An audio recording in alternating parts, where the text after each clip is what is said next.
ওকে, তো আজকে আমরা অ্যাসুরেন্সের চ্যাপ্টার 2 টা দেখবো। এটা হচ্ছে প্রসেস অফ অ্যাসুরেন্স, যেটা প্রথম স্টেজ অবটেনিং অ্যান্ড এঙ্গেজমেন্ট। আমরা বলছিলাম কোনো একটা এঙ্গেজমেন্টকে পাওয়ার পরবর্তীতে এটাকে কমপ্লিট করা পর্যন্ত কয়টা ভাগে ভাগ করা হয়েছে মনে আছে আপনাদের? কয়টা ভাগে ভাগ করা হয়েছিল? 5টা ভাগে। মনে আছে নাকি ভুলে গেছেন? মনে পড়ে? চ্যাপ্টার 1-এ পড়ছিলেন। হ্যাঁ, কি কি ছিল আমরা একবার বলি। থ্রি পার্টি ইনভলভমেন্ট, না না না সাবজেক্ট না না, ম্যাটার, ওইটা তো ওইটা না ওইটা না ওইটা না ওইটা না। প্রসেস। হ্যাঁ, মানে অর্থাৎ প্রসেস অফ অ্যাসুরেন্স কে 5 ভাগে ভাগ করছে। আপনি যেটা বলতেছেন ওইটা তো হচ্ছে কি এলিমেন্ট অফ অ্যাসুরেন্স। হ্যাঁ, ওইগুলো ছিল কি এলিমেন্ট অফ অ্যাসুরেন্স, কেমন? আর প্রসেস কে ভাগ করা হয়েছে 5টা অডিট ভাগে। এঙ্গেজমেন্ট, অডিট অ্যাসুরেন্স এঙ্গেজমেন্ট, তারপর হচ্ছে একটা প্ল্যানিং প্রসিডিউর রিপোর্ট। না, একটু উলটপালট হয়ে গেছে আর কি। ঠিক আছে, মানে আপনি যেগুলা বলতেছেন এইগুলাই, বাট একটু উলটপালট হয়ে গেছে। আচ্ছা, আমি সিরিয়ালি বলতেছি। প্রথম হচ্ছে অবটেনিং দ্য এঙ্গেজমেন্ট, অর্থাৎ প্রথমে এঙ্গেজমেন্টটাকে পাওয়া। এরপর হচ্ছে সেটাকে প্ল্যানিং করা। এরপর হচ্ছে প্রসেস, পারফর্মিং প্রসিজার। এরপরে হচ্ছে রিভিউ অ্যান্ড কমপ্লিশন, মানে প্রসেস পারফর্ম করার পরে সেটাকে রিভিউ করা। এবং সর্বশেষ হচ্ছে রিপোর্টিং। ঠিক আছে, ক্লিয়ার? তাহলে আমাদের প্রসেস অফ অ্যাসুরেন্স কে 5 ভাগে ভাগ করা হয়েছে। তাহলে এই 5 ভাগের মধ্যে প্রথম স্টেজ মানে 5টা স্টেপে ভাগ করা হয়েছে। ওই 5টা স্টেপের মধ্যে প্রথম স্টেপ হচ্ছে অবটেনিং অ্যান্ড এঙ্গেজমেন্ট, মানে সবার আগে আমাকে এঙ্গেজমেন্টটা পাইতে হবে। ঠিক আছে, ওকে। ঠিক আছে। এবার আসেন অবটেনিং এঙ্গেজমেন্ট স্টেজে কি কি হয়।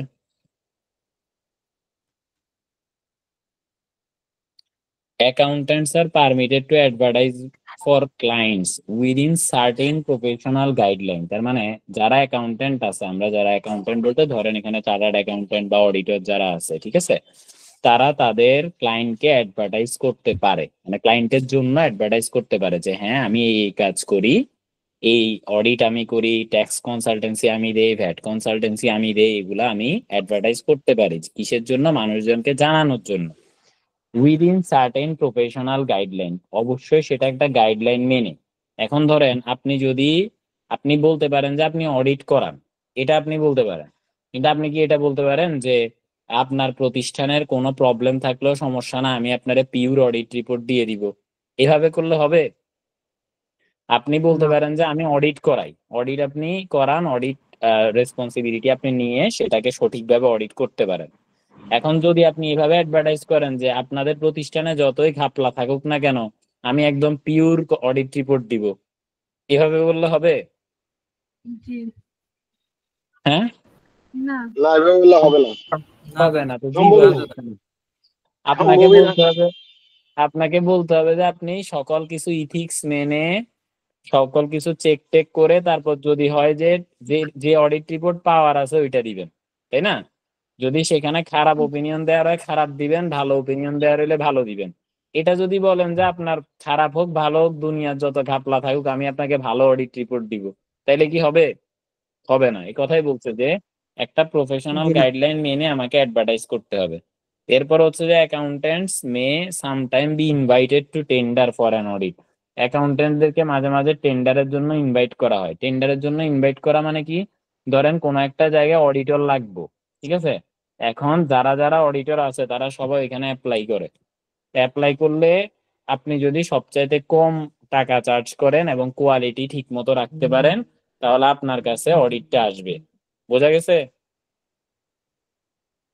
আমি কি বুঝাইতে পারছি? তো এটাকে কি বলে? টেন্ডার বলে। ক্লিয়ার?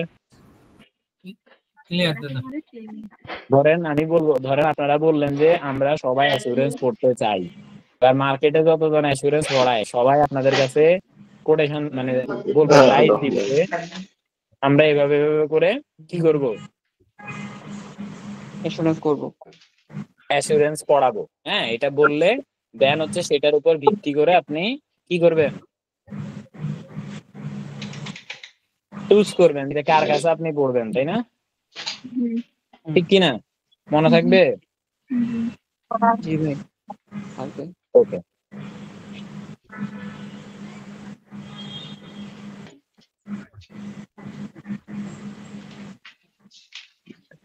এরপর কোথায় ছিলাম? Accepting an engagement. এবার আসেন, আমরা এবার এঙ্গেজমেন্টটাকে অ্যাকসেপ্ট করব কি করব না সেটা। তাহলে the present and proposed auditor should normally communicate about the client. তাহলে প্রেজেন্ট অডিটর মানে হচ্ছে কি, যে ধরেন এতদিন যাবত অডিট করতেছে, আর ধরেন একটা কোম্পানিতে অডিট চলতেছে, মানে একটা কোম্পানি আছে, এটা তো আগেও অডিটর থাকতে পারে না? তো প্রেজেন্ট অডিটর হচ্ছে যে কিনা ওই কোম্পানিতে এতদিন যাবত অডিট করতেছিল, সে তাকে বলবেন প্রেজেন্ট অডিটর। আর প্রপোজড অডিটর কাকে বলবেন? যে কিনা এখন নতুন করে অডিটর হিসেবে আসতেছে, তাকে বলবেন প্রপোজড অডিটর। তাইলে তারা দুইজনই should normally communicate about the client prior to the audit being accepted. Audit accept হওয়ার আগে অফকোর্স তাদের মধ্যে একটা কমিউনিকেশন হতে হবে। কে কার সাথে কমিউনিকেট করবে? যে নতুন অডিটর আসবে সে যে আগে আসিল তার সাথে। ঠিক আছে? হুম আমার কথা কি বোঝা যায়? জি, বোঝা যায়। বুঝা যায়। এরপর হচ্ছে কি, the client must ask to give permission for communication two অকার। তাহলে ক্লায়েন্টকে অবশ্যই পারমিশন দিতে হবে ফর দ্য কমিউনিকেশন টু অকার, অর্থাৎ ক্লায়েন্টের পারমিশন নিয়েই বর্তমানে যে অডিটর সে আগের অডিটরের সাথে কথা বলবে। কিন্তু যদি ক্লায়েন্ট পারমিশন না দেয়, if the client refuses to give permission, the proposed auditor should normally decline the appointment. তাহলে প্রপোজড অডিটর কি করবো? ধরে নিব যে প্রপোজড অডিটর মানে কি, পরে যে অডিটর হবে সে, ঠিক আছে, সে ধরে নিবে যেটা আগের জনের সাথে আমাকে কথা বলতে দিতেছে না, তার মানে নিশ্চয় বড় কোনো ঘাপলা আছে, তাই না? নাহলে তো কথা বলতে দিত, ঠিক কিনা? মানে আগের অডিটর, আপনি একটা জায়গায় অডিট করতে যাবেন, সেখানে আগে কোন একটা চার্টার্ড অ্যাকাউন্টেন্সি ফার্ম অডিট করতো, আপনাকে বলছেন না না আপনার তাদের সাথে কথা বলার দরকার নেই, ঠিক আছে, আমরা মানা করে দিছি, কোনো কথা বলবেন না। তো যেহেতু এটা আপনারা বলতেছে, তার মানে কি সেখানে নিশ্চয়ই কোনো বড় ধরনের ঘাপলা আছে। তো এই হুম কারণে আপনার সাথে ওদেরকে কথা বলতে দিচ্ছে না। আর যখন বই দেখা যাচ্ছে আপনার, আজ আপনি তাহলে রিজয়েন করেন, কারণ আমি আরেকটা ডিভাইসে দেখতে পাচ্ছি। তো কোথায় ছিলাম? আমাদের প্রিভিয়াস অডিটরের সাথে যদি আমাদেরকে কথা বলতে না দেয়, তাহলে ধরে নিতে হবে there are some serious problem, so we should simply decline the appointment. আমরা আর ওই জায়গায় অডিট করব না, আমরা ওইখানে অডিটটাকে অ্যাকসেপ্ট করব না। The auditor must ensure they have sufficient resources. অডিটরকে অবশ্যই নিশ্চিত করতে হবে যে তাদের পর্যাপ্ত পরিমাণ রিসোর্স আছে অডিট করার জন্য। ধরেন আপনি যেখানে অডিট করতে যাবেন, ওই অডিটের পিছনে আপনার ওই অডিট সংক্রান্ত জ্ঞানও থাকতে হবে। আপনার যদি সেটা না থাকে তাইলেও তো প্রবলেম। তো এখানে বলছে জ্ঞান থাকতে হবে, পর্যাপ্ত পরিমাণ সময় থাকতে হবে, স্টাফ থাকতে হবে, সব থাকতে হবে to carry out the appointment, অ্যাপয়েন্টমেন্টটাকে কন্টিনিউ করার জন্য। The firm must have client due diligence procedure in place in order to comply with money laundering the money laundering regulation। অর্থাৎ কোনো মানি লন্ডারিং রিলেটেড প্রবলেম যদি থাকে সেটা যেন ধরতে পারে, এবং সেখানে যা যা বিষয় পালন করার দরকার আছে ক্লায়েন্ট যেন সেটা পালন করে। এখন এটা নিয়ে একটা কথা বলে দিচ্ছি। ধরেন আপনি কোনো একটা জায়গায় অডিট করতে গেছেন, সেখানে ক্লায়েন্ট অনেক মানি লন্ডারিং এর সাথে জড়িত, আপনি এটাকে কি অডিট ওপিনিয়নের মধ্যে রাখবেন নাকি রাখবেন না? উত্তর কি হবে বলেন তো? রাখতে হবে। দাদা, মানি লন্ডারিং মানে? আচ্ছা, গুড। আগে বলেন যে মানি লন্ডারিং মানে এটা বোঝেন না কে কে, আগে এটা বলেন। হ্যাঁ, ভালো কথা। মানি বুঝে লন্ডারিং গেল। মানে কি এটা বুঝেন না কে কে, তারা হাত তোলে। জামিনযোগ্য অপরাধ। হ্যাঁ হ্যাঁ, জামিন অযোগ্য অপরাধ। কি অপরাধ? জামিন অযোগ্য, নন বেলেবল। না না, আগে মানি লন্ডারিং কি সেটা তো বুঝতে হবে। অপরাধ তো আমরা বুঝছি। এখন ধরেন আপনি যদি বলেন যে খুন করা মানে অপরাধ, তো খুন করা মানে অপরাধ, খুন করা মানে কি একজনকে মারি দেওয়া, এটাতে খুন বলে। দাদা, মানি লন্ডারিং কি টাকা পাচার এটা? জি জি। আচ্ছা হ্যাঁ, মানি লন্ডারিং মানে হচ্ছে টাকা পাচার, কিংবা টাকাকে নট অনলি টাকা পাচার, নট অনলি টাকা পাচার, বাট অলসো কোনো একটা টাকা যেটা কিনা অবৈধভাবে আসা টাকা, ওটাকে আপনি বৈধ পরিবর্তন করে ফেলতেছেন, এটারও জি মানি লন্ডারিং বলে। ঠিক জি আছে, জি আপনি যদি ওই আচ্ছা টাকাটা যদি দেশের কালো টাকা বাইরে সাদা করা। পাঠাই দেন, এটাও কাইন্ড অফ মানি লন্ডারিং। আবার আপনি যদি কোন একটা টাকা যেটা আপনি অসৎভাবে ইনকাম করছেন, এখন সেটা আপনি কনভার্ট করে ফেলতেছেন সৎভাবে ইনকামে। এখন আপনি যদি বলেন ভাই, মানে যেটাকে ব্ল্যাক মানি হোয়াইট করা বলে, এখন যদি বলেন ভাই কোন টাকা কালো রঙের নিয়ে এটার আবার সাদা কেমনে করে, ঠিক আছে? তো কথাটা হচ্ছে এমন যে ধরেন আপনি কি করেন, একটা করে কোপাইবেন আর প্রতি কোপানিতে 1 লাখ। প্রতি কোপানিতে কত? 1 লাখ। 1 লাখ 1 লাখ। ঠিক আছে, এখন ধরেন এই যে একজনকে কোপাইলে 1 লাখ টাকা, এটা কয়ে আপনি টাকা ইনকাম করতেছেন, ভালো সমানে ইনকাম করতেছেন। এখন যখন আপনারে সরকারে ধরবো যে ভাই আপনি এই 1 লাখ টাকা করে কিভাবে ইনকাম করতেছেন, আপনার ব্যাংকে এত টাকা কেমনে আসছে, তা আপনি কিভাবে বলবেন যে এগুলা তো আমি কোপাই কোপাই ইনকাম করছি নাকি? এটা বলতে পারবেন না। না। তো এখন আপনি যে কোপান এটাই তো বলতেছেন না, তাই না? আপনি তো ভদ্রলোক, ঠিক কিনা? হুম। হ্যাঁ, এখন তাইলে কি হইতে হইব? কারণ আপনি ভদ্রলোক, তাইলে আপনার এত টাকা কেমনে আসে? আপনি কি করতেছেন, এই জিনিসটারে অন্যভাবে দেখাইতেছেন যে আপনি ইনকাম করতেছেন। তাহলে কেমনে হইতে পারে? ধরেন একটা মজার উদাহরণ দিই, ধরেন আমাদের এটা দিয়ে একটা জিনিস উদাহরণ দিয়ে বুঝাই। হ্যাঁ, ধরেন আপনি কি করলেন, আপনি করলেন কি, কথা বলার জন্য কোচিং সেন্টার। কিসের জন্য? কথা বলার জন্য কোচিং কথা সেন্টার। বলার জন্য কোচিং সেন্টার। এখানে কি করা হয়, মানুষকে সুন্দর করে কথা বলা শেখানো হয়। কি করা হয়? কথা কথা বলা বলা শেখানো শেখানো। হয়। এখন আপনি ওই যে কুপি করে যে টাকা পয়সা পাইছেন, ঠিক আছে নি, ওই টাকা পয়সা গুলারে কেমনে এবার আপনি মানে আসল ইনকাম, হালাল ইনকাম করবেন। এখন আপনি কি করছেন, এরকম ধরেন এখন এই ক্লাসে কতজন আছে, ধরেন 25 জনের মতো, ঠিক আছে নি? তো হুম। ধরেন আপনি কি করলেন, মানে জন প্রতি সবাইরে বলছেন যে পার কোর্স একজনের মানে জন প্রতি 10,000 টাকা, কথা বলার কোর্স কত? 10,000 10,000 টাকা। টাকা। ঠিক আছে, এবার আপনি কি করছেন, সবার কাছে আপনি নিজের পকেটের টাকা যেটা আছে, ধরেন আপনি তো 1 লাখ টাকা করে প্রতি কোম্পানিতে পাইছেন, পাইছেন না? হুম। পাইছেন? তা আপনি 1 লাখ টাকা 9 জনের মধ্যে ভাগ করে দিছেন, 9 জনের মধ্যে। আর সবাইরে কইছেন যে তোমরা সবাই 10,000 টাকা করে আমার অ্যাকাউন্টে জমা দিবা, দিয়া বলবা যে আমি কথা বলার কোর্স করতে চাই। কি করতে চাই? কথা বলার কোর্স করতে চাই। কথা বলার কোর্স করতে চাই। তাহলে এখন কি হইলো, আপনার 1 লাখ টাকা থেকে জিনিসটা 90,000 টাকা হয়ে গেছে না? হুম। কারণ সবাই 9 জনরে দিছেন, আপনি একজন 10,000 করে আবার আপনারে ফেরত দিয়ে দিছে। এতক্ষণ যেটা ছিল হারাম ইনকাম, এখন সেটা হালাল ইনকাম হয়ে গেছে না? এখন এবার হুম। আপনার যদি জিজ্ঞেস করে যে আপনি 90,000 টাকা কই পাইছেন, আপনি উত্তর কি দিবেন? কথা বলার কোর্স করে পাইছি। কথা বলার কোর্স করাই এই টাকা পাইছি নাকি? এখন কি পাইছি। আপনার আর ওই যে কোপাকুপি করে পাইছেন এটা বলার দরকার আছে? আসেনি? না না। তো এটাও একটা মানি লন্ডারিং এর সিস্টেম, এবার বুঝছেন? বুঝছি। জি বুঝছি সেক্ষেত্রে অডিট ফার্মের কি করণীয়? আচ্ছা, এবার বলতেছে অডিটের কি করণীয়। এখন ধরেন আপনি অডিট করতে গেছেন, এখন এই সময় আপনি মানি লন্ডারিং সম্পর্কে টের পাইছেন যে আসলে এরা যে কথা, আপনি ধরেন কোন একটা জায়গায় গেছেন, ওরা কথা বলার কোর্স করায় আপনারা অডিটর হিসেবে নিয়োগ দিছে। পরে আপনি টের পাইলেন যে সবকিছু বোগাস, এরা আসলে কোনো কথা বলার কোর্স করায় না, এটা সব আসলে ব্ল্যাক মানে হোয়াইট করার একটা কি কারসাজি। পদ্ধতি। এটার মাধ্যমে, এই পদ্ধতিতে তারা আসলে তাদের ওই কালা টাকারে সাদা বানাইবো, এই কারণে মানুষের হাত দিয়ে আবার ওই টাকারে ইনকাম হিসেবে ঢুকাইতেছে, যাতে করে সরকারে কিছু ধরতে বা করতে না পারে। সো হুম। এবার আপনি এটা টের পাইছেন, টের পাওয়ার পরে এখন আপনি যদি অডিট রিপোর্টে এটা দেন, তাহলে কি হবে, যেই ব্যক্তি এই এই কাজগুলা করে সে ওই দিনই রাতের বেলা ফ্লাইটে দেশ ছাড়ি চলে যাবে। বুঝছেন? এখন যেহেতু সে দেশ ছাড়ি চলে যেতেছে, তাইলে এই যে তারা এই জিনিসটা জানাইতে সহায়তা করছে কে, যে অডিটর তার এই ঘটনা টের পাওয়া গেছে সবাই, এটা সহায়তা করছে কে? Auditor auditor. Auditor.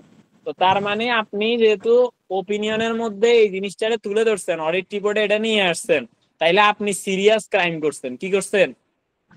Crime. Serious crime করছেন। আর এই ক্রাইমটাকে বলা হয় টিপিং অফ। কি বলে? Tipping of. Tipping of, TIPPINGOFF, tipping এটা কি অফ বলে। এটা কি অ্যাসুরেন্সের ভাষায় ক্রাইম হয়ে গেছে তাহলে? হ্যাঁ, এটা ইন্স্যুরেন্সের ভাষায় ক্রাইম হয়ে গেছে। মানে আপনি যে অডিট ওপিনিয়নে লিখছেন যে তারা মানি লন্ডারিং করে, ঠিক আছে নি, এটা একটা অনেক বড় ক্রাইম হয়ে গেছে। ঠিক আছে নি, কারণ আপনি ওই ব্যাটারে পলাইতে সহায়তা করছেন।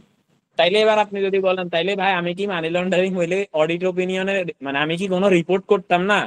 প্রথমত আমি কোনো রিপোর্ট করতাম না, উত্তর হচ্ছে রিপোর্ট করবো, কিন্তু সেটা অডিট রিপোর্টে না, সেটা আলাদা অথরিটির কাছে সুপে সাপে জানাইতে হইব যে ভাই এখানে তো এই ঘটনাগুলো ঘটে, যাতে করে সে আসে জায়গা মতো ধরতে পারে। কিন্তু আপনি যদি অডিট রিপোর্টে সেটা রাখেন তাহলে সে তো পলাই যাবো, দেবো না? হ্যাঁ হ্যাঁ সে কি বসে দেখবো নি? তার কাছে তো অনেক টাকা আছে, তাই না? তো সে তো ধরেন ওই দিন রাতেই ফুরুর, তো তার মানে হচ্ছে তখন এটা আপনি অনেক বড় ক্রাইম করে ফেলছেন। তাইলে এবার ক্লিয়ার যে আমরা মানি লন্ডারিং সংক্রান্ত জিনিসপত্র পাইলে এটাকে অডিট রিপোর্টে দিব নাকি দিব না? দিব না। দিব না। দিব না। যদি আমরা দিয়ে দিই তাহলে আমরা আরো বড় ক্রাইম করছি, ঠিক আছে নি? আমরা তারে পলাইতে সহায়তা করছি, আমরা তারে টিপস দিছি, টিপস যে ভাই তোমার এটা তো ধরা পড়ছে, তুমি তাড়াতাড়ি করে ভাগো। এ হচ্ছে বিষয়। ওকে দেন, তাহলে আমরা মানি লন্ডারিং কি, তাহলে মানি লন্ডারিং হলে কি করতে হইব, কি করা যাইব না, এগুলো সবকিছু বুঝছি। জি জি ভাই বুঝছি। বুঝছি। আচ্ছা, এখন আপনাদেরকে যেটা বুঝাইলাম এটা জাস্ট একটা পদ্ধতি ছিল, এরকম আরো অনেক হাজারো লক্ষ পদ্ধতি আছে কিভাবে করে টাকারে কালো থেকে সাদা বানাইতে হইব, নাকি? জি কালো ভাই। মানে কি ওই টাকা কালো রঙের নাকি? না না, অবৈধ এখনো টাকা। হয়নি, অবৈধ টাকা, এক্স্যাক্টলি। হ্যাঁ, এখনো হয়নি। এবার আসেন, বলছে this section cover the procedure that the auditor must undertake to ensure that their appointment is valid. Auditor must undertake to ensure that their appointment is valid and that they are clear to act, এবং তারা কাজ করার জন্য তাদের সবকিছু পালন করা আছে, কোনো প্রবলেম নাই। ইকরামুল করিম ভাই, আপনার এখান থেকে একটু নয়েজ আসতেছে, কেমন দেখিয়েন একটু।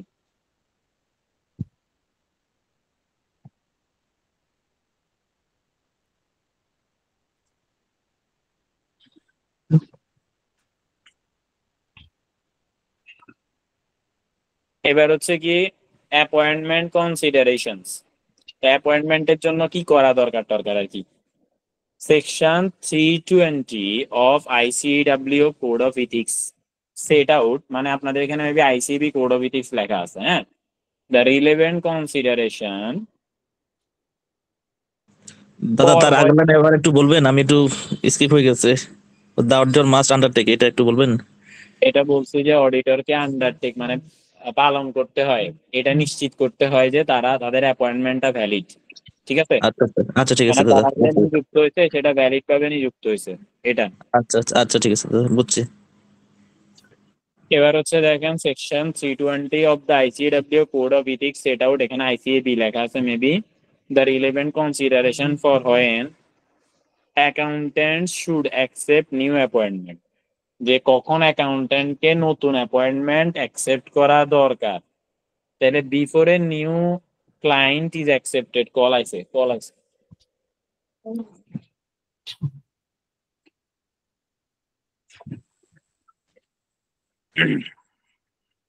Before a new audit client is accepted,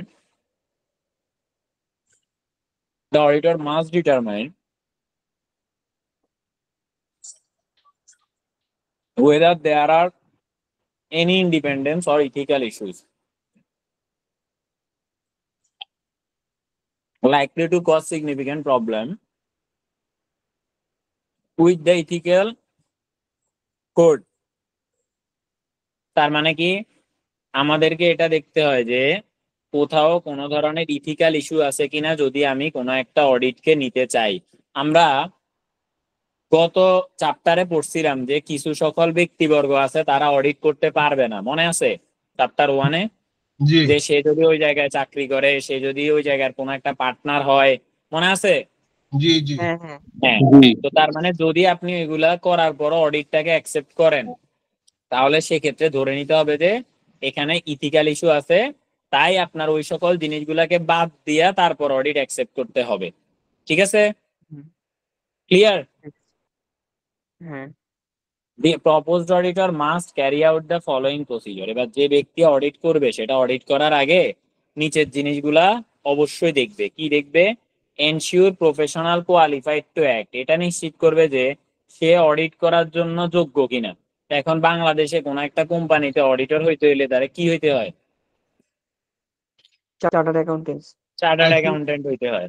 so এটার জন্য সে যোগ্য কিনা এটা সে নিজে দেখবে, এটা হচ্ছে প্রফেশনালি কোয়ালিফাইড কিনা। এনশিওর এক্সিস্টিং রিসোর্সেস এডিকুয়েট, এটা নিশ্চিত করতে হবে যে সে চার্টার্ড অ্যাকাউন্টেন্ট, ঠিক আছে, এখন একটা অডিট করতে হইলে তার যে যে রিসোর্স গুলা দরকার সেগুলো তার কাছে আছে কিনা এটা দেখবে। অফটেন রেফারেন্স, যথোপযুক্ত রেফারেন্স পাবে।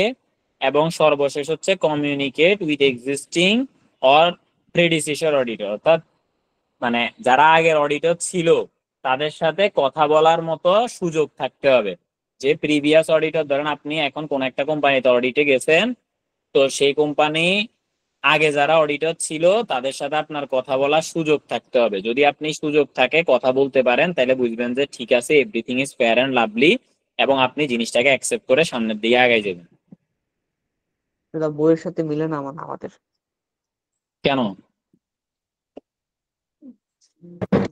একটা লাইন এখানে একটু সমস্যা ছিল, কিন্তু এটা মনে হয় এটা কাভার করে ফেলছে আর কি। আপনার এখানে ওই অ্যাপয়েন্টমেন্ট কনসিডারেশন যেখানে ছিল,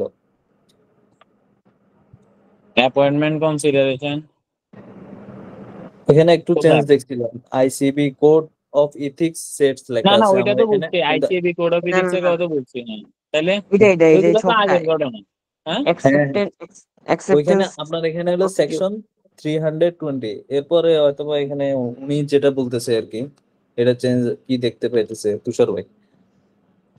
না আচ্ছা এখানে তুষার কোথায়, কি তুষারের কি সমস্যা বলেন? হ্যাঁ, দাদা অ্যাকসেপ্টেন্স প্রসিডিউরে যে ensure proficiency qualified to act, এটা ঠিক আছে, বাট পরের যে 2 নাম্বারটা, এটা আমাদের হচ্ছে accepting N engagement, it is important to only accept clients লেখা আছে আর কি। আচ্ছা ঠিক আপনার আছে, তবে হ্যাঁ ঠিক হ্যাঁ, আছে, সমস্যা নাই। আপনার এখানে যা লেখা আছে তাই বলেন, আমারে বলেন, আমি মুখে এক্সপ্লেন করে দিচ্ছি কি লেখা আছে।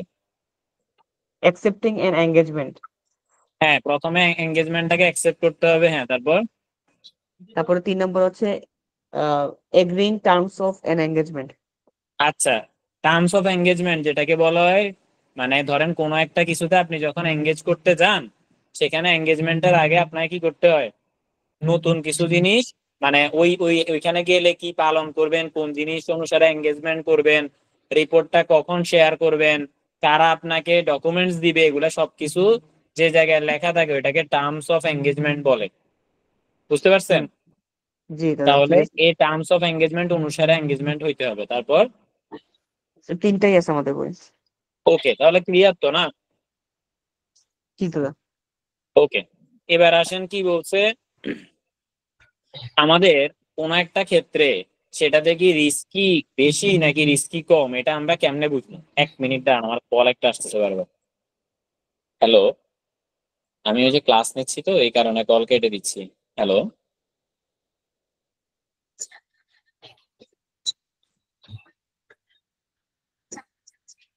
হ্যাঁ, আচ্ছা, ইটস ওকে, ইটস ওকে। হ্যাঁ, সমস্যা নাই, আপনি ওনাকে একটা নাম্বার দিয়ে দিয়েন, আমার নাম্বারটা দিয়ে দিন, আমার নাম্বারটা দিয়ে দিয়েন, পরে আমি কল দিয়ে নিব।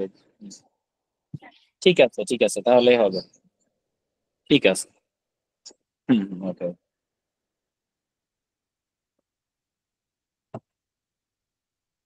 হ্যাঁ, কোথায় ছিলাম যেন আমি? আমাদের কোন একটা এঙ্গেজমেন্ট, এটা কি বেশি রিস্কি নাকি কম রিস্কি, এটা আমরা কেমনে বুঝবো? ঠিক আছে, তাহলে কোন একটা এঙ্গেজমেন্ট নেওয়ার সময় আমাদেরকে এই জিনিসটা খেয়াল রাখতে হবে যে যে এঙ্গেজমেন্টটা আমি নিচ্ছি এটা কি হাই রিস্ক নাকি লো রিস্ক।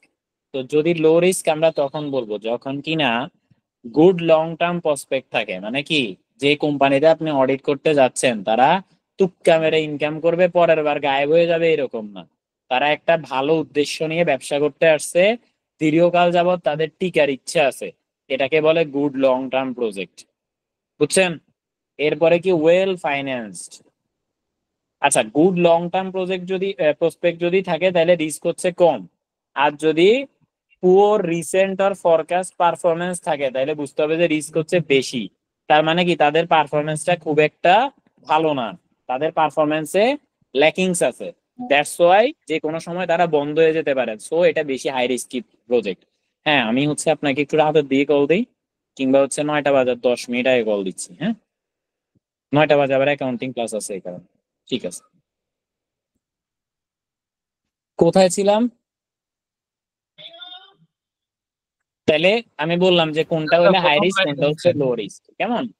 এরপরে কি দেখা গেল, সেটা হচ্ছে ওয়েল ফাইন্যান্সড, ধরেন যেখানে তাদের প্রতিষ্ঠানের টাকা পয়সা বেশি আছে সেখানে বলা হয় ওয়েল ফাইন্যান্সড, আর যাদের টাকা পয়সা বেশি নাই, কম, সেখানে হচ্ছে ল্যাক অফ ফাইন্যান্স আছে, তার মানে টাকা পয়সা কম। তো যেগুলা হচ্ছে টাকা পয়সা বেশি তাদের রিস্ক মোটামুটি কম, আর যেগুলোর টাকা পয়সা কম এটা যে কোনো সময় চম্পট দিতে পারে, তো এক্ষেত্রে বা বন্ধ হয়ে যেতে পারে, নষ্ট হয়ে যেতে পারে, কোম্পানি শেষ হয়ে যেতে পারে। সো এখানে হচ্ছে হাই রিস্ক। এরপর হচ্ছে ইন্টারনাল কন্ট্রোল যদি স্ট্রং হয় তাহলে সেক্ষেত্রে হচ্ছে কি লো রিস্ক। আর যদি সিগনিফিকেন্ট কন্ট্রোল উইকনেস থাকে, মানে কন্ট্রোল যদি দুর্বল হয়, একটা প্রতিষ্ঠানের ভিতরে ইন্টারনাল কন্ট্রোল যদি দুর্বল হয় তাহলে সেক্ষেত্রে হচ্ছে হাই রিস্ক। তারপর হচ্ছে কনজারভেটিভ প্রুডেন্ট অ্যাকাউন্টিং পলিসি, অর্থাৎ কনজারভেটিভ কাকে বলে? ধরেন আমরা একটা কথা সবাই জানি যে আমরা সমাপনী মজুত পণ্য ক্রয় মূল্য আর বাজার মূল্যের মধ্যে কোনটারে নেওয়া হয়? নরমালি আমরা ছোটবেলায় দেখে আসছি যেটা দাম কম। যেটা কম সেই দামে আমরা দেখাই। এই যে ক্রয় মূল্য আর বাজার মূল্যের মধ্যে যেটা কম এটাতে কেন দেখায়, বেশিটারে কেন দেখায় না বলেন তো?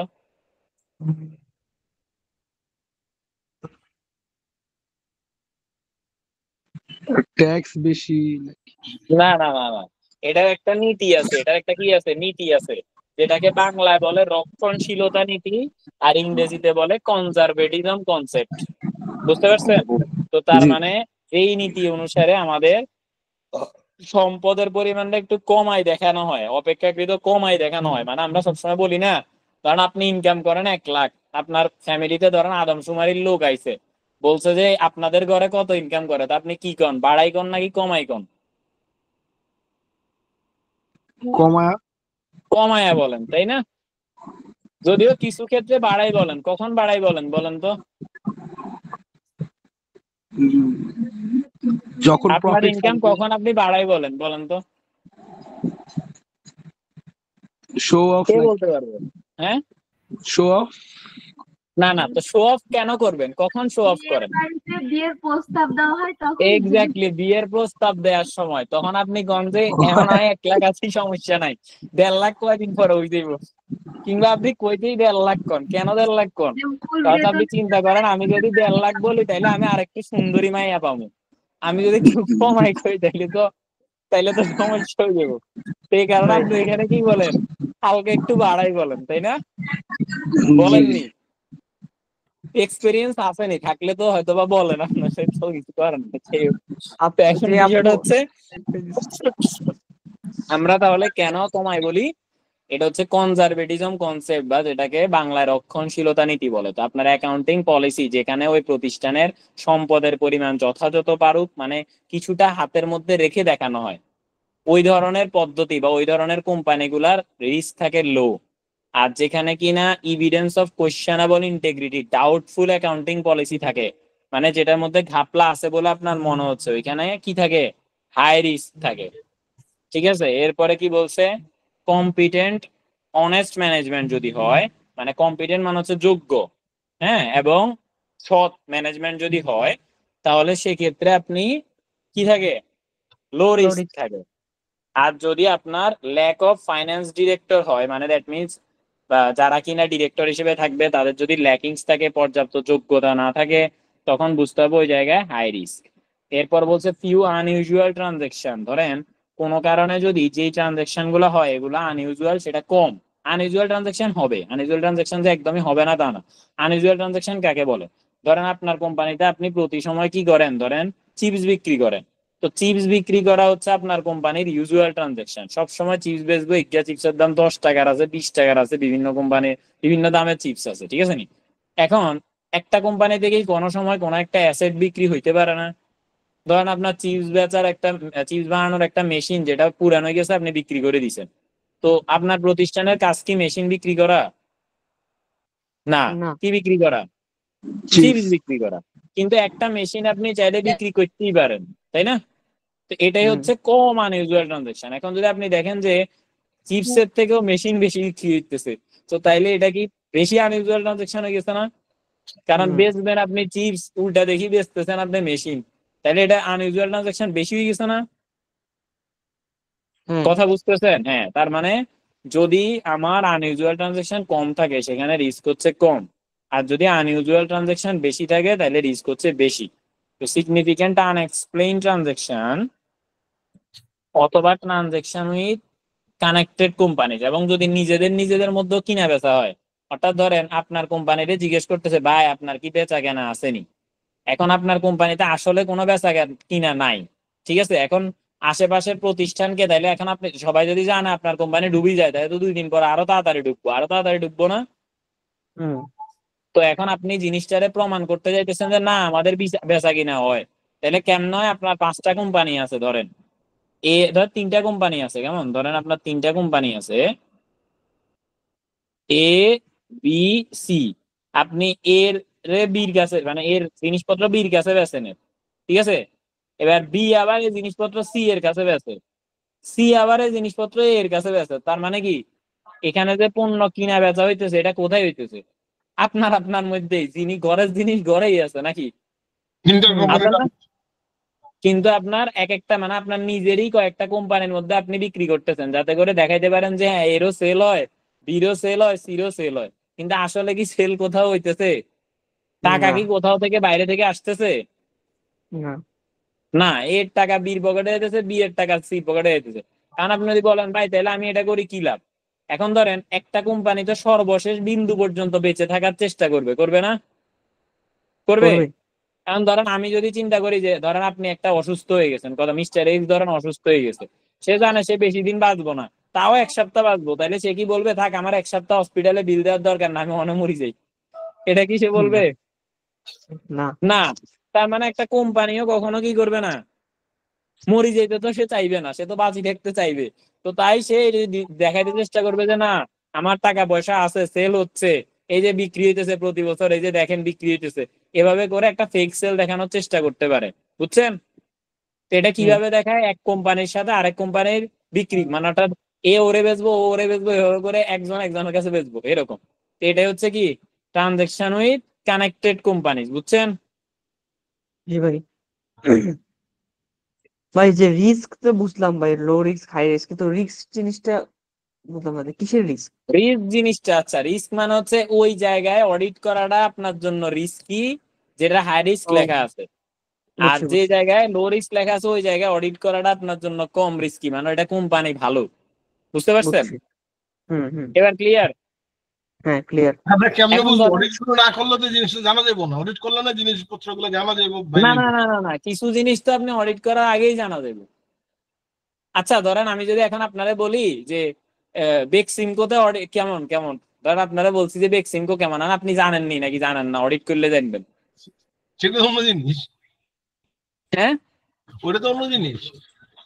তো অন্য জিনিসই তো আলাদা, অন্য জিনিসই তো হাই রিস্ক, অন্য জিনিস মানে তো হাই রিস্ক, তো এটা তো আমরা অডিট করার আগে জানতেছি না নাকি? কিন্তু অডিট করার আগে এতটা পয়েন্ট আউট কিভাবে করবো যে এটাতে এত এ আছে কিনা ওই ওই আছে যে কিনা, এটা যতটুকু অডিট না করতে করলে। পারেন অডিট করার আগে পয়েন্ট আউট, আপনি ইন্ডাস্ট্রি সার্ভেয়ার থেকে খোঁজ খবর নিবেন, তারপর যারা কিনা ওদের সাথে যে সকল কানেক্টেড ব্যাংক আছে তাদের থেকে খোঁজ খবর নিবেন। ধরেন বেক্সিমকো কোম্পানির টাকা কি কোনো ব্যাংকে নাই? হুম আছে, তো ওই ব্যাংকের খোঁজ খবর লন যে ভাই ওই কোম্পানির কত টাকা আপনাদের কাছে আছে, বা টাকা পয়সা ঠিকঠাক মতো আসেনি। তারপর হচ্ছে আপনার বিভিন্ন জার্নাল পাবলিশ হয় এখান থেকে খোঁজ খবর নিবেন, নিউজ চ্যানেল থেকে খোঁজ খবর নিবেন, এগুলা নিবেন, ঠিক আছে, ভাই এটা কি ব্যক্তি দিবে নাকি বুঝছেন? ফার্ম নিবে খোঁজ খবরটা? সেটাই। সিএ ফার্ম গুলাতে এটা কিভাবে হয়, ফার্মের মেম্বাররা যারা অডিট করে ওরা করে নাকি ওনাররা এগুলো আগে থেকে করে রাখে? না না, যারা সিএ ফার্মের মেম্বার তারাই তো এগুলার খোঁজ খবর নিবে, তাই না? কোম্পানির মালিক তো বলবে যে আমরা সব ঠিক আছি, বুঝেন নাই? তারপর বলছি তার মানে ম্যানেজমেন্ট তো বলবে যে বলেন। অডিট তো স্টুডেন্টরা করবে, তো স্টুডেন্টরা কি এগুলা করবে স্টুডেন্ট নাকি না স্টুডেন্ট না, মেম্বাররা? অডিট তো মূলত ধরেন আমরা যে বলি অডিট করছে, কে অডিট করছে, এটা কি স্টুডেন্ট অডিট করছে না, ওই ফার্মের পার্টনার অডিট করছে। ধরেন আপনি অডিট করতে গেছেন, এখানে আপনি বুং বাং উল্টাপাল্টা কাজ করছেন, কেমন, এখন এরপরে অডিট দিয়ে সবকিছু ঠিকঠাক বলছে, সব ঠিক আছে, অডিট সব ঠিক আছে, কেমন, এই যে আসলে তো ভিতরে সব ঠোল, কিন্তু আপনি ঠিক মতো কাজ করেন নাই দেখে ধরতে পারে নাই, কারণ পার্টনারে সাইন করে দিয়ে দিছে, দোষ কার, আপনার নাকি পার্টনারের? পার্টনার। পার্টনারের। তো তাইলে দোষ যেহেতু পার্টনার ঠিকঠাক মতো এগুলা দেখবো না, যে কোন জায়গায় ঘাপলা আছে, কোন জায়গায় কি আছে, দোষটা আপনার পড়বো না। তার মানে আলটিমেটলি দোষ কার ঘাড়ে পড়ে? পার্টনার। পার্টনারের ঘাড়ে পড়ে। স্টুডেন্টরা তো কাম করতে পাঠায়, সে তো কামলা, বুঝলেন নাই? তাইলে তাইলে এগুলা ভাই ফাইন্ড আউট করার দায়িত্ব কি স্টুডেন্টের না পার্টনারের?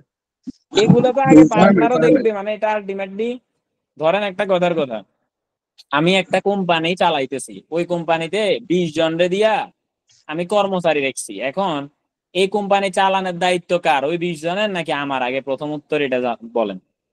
আপনার, বেসিক্যালি আপনার। বেসিক্যালি আমার না, 20 জনরে দিয়া, যে 20 জনরে দিয়ে আমি চালামু, এরা কাম করবো, কিন্তু এই 20 জনের নির্বাচন কে করছে? আমি করছি না। এগুলা কি হ্যাঁ আইসা হ্যাঁ। আমার কোম্পানিতে ঢুকি গেছে, আমি কাম করুন দেখি আপনি সরেন, এটা কইলে কি না করবো? না, না। তো আপনি তাদেরকে তো করছেন। আমি নির্বাচন করছি, তাই না? তো তার মানে হুম ওই স্টুডেন্টে পাঠানোর আগে আমারে নির্বাচন করতে হবে যে ওই স্টুডেন্ট ঠিক আছে নি, বুঝতে পারছেন? হুম।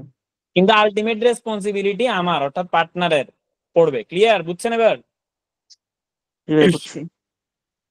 আচ্ছা, এবার হচ্ছে where the risk level of a companies audit is determined as anything other than low. তাহলে যেখানে কিছু বলছেন, আচ্ছা, where the company's level risk level of company's audit is determined as anything other than low, যদি লো ছাড়া হয় then the specific risk should be identified and documented। মানে লো এর other than low মানে লো ছাড়া, লো ছাড়া মানে লোতে একটু বেশি কিছু, কোথাও যদি রিস্ক থাকে তাহলে then the specific risk should be identified, রিস্কটাকে আইডেন্টিফাই করতে হবে, and documented, এবং সেটাকে ডকুমেন্ট করে রাখতে হবে যে এই জায়গায় বেশি রিস্কি ছিল। ঠিক আছে?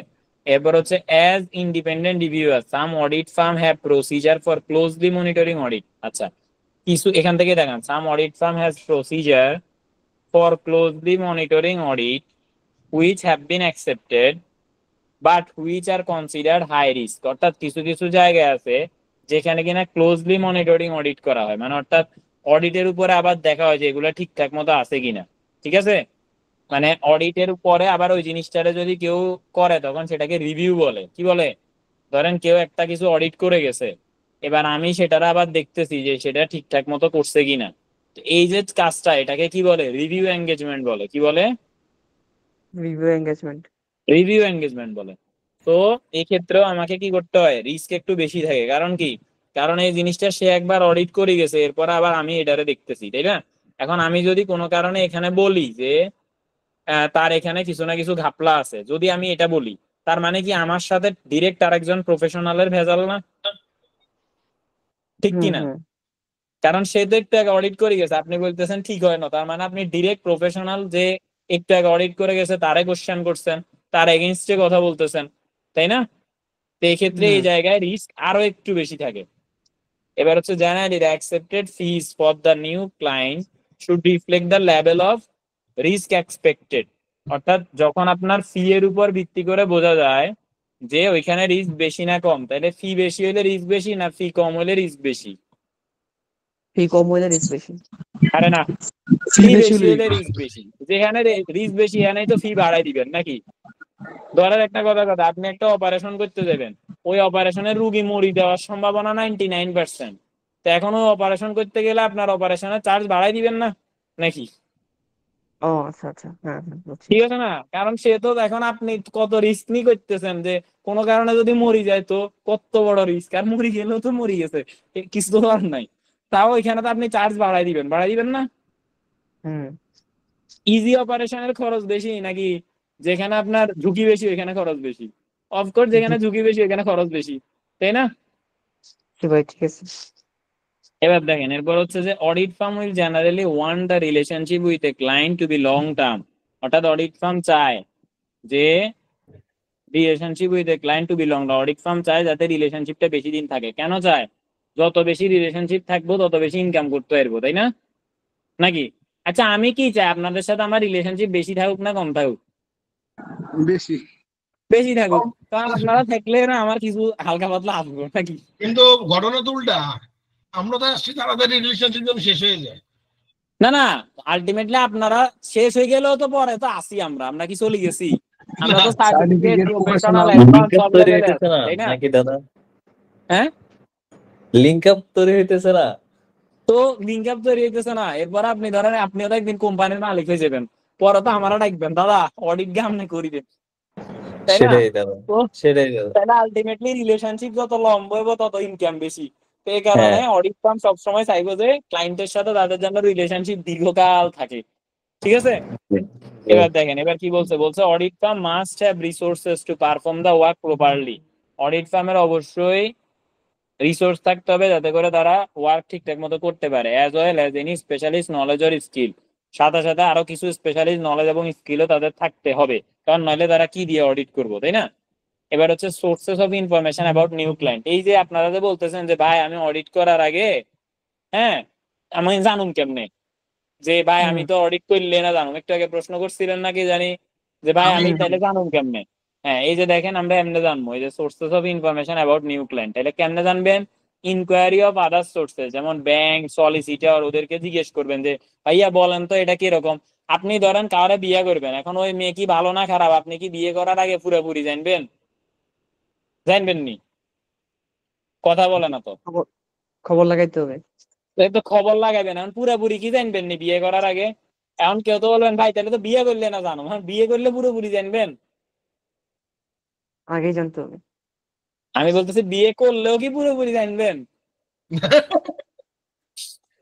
মানে আপনি তো বিয়ে করলেও পুরোপুরি জানতেন না, তাহলে বিয়ের আগে তার মানে আলটিমেটলি আপনি আপনি আপনার আমরা ওই যে গত অডিট ক্লাসে কি বলছি, বলছি না যে একজন মানুষকে সবচেয়ে বেশি অডিট কে করতে পারে বলেন তো?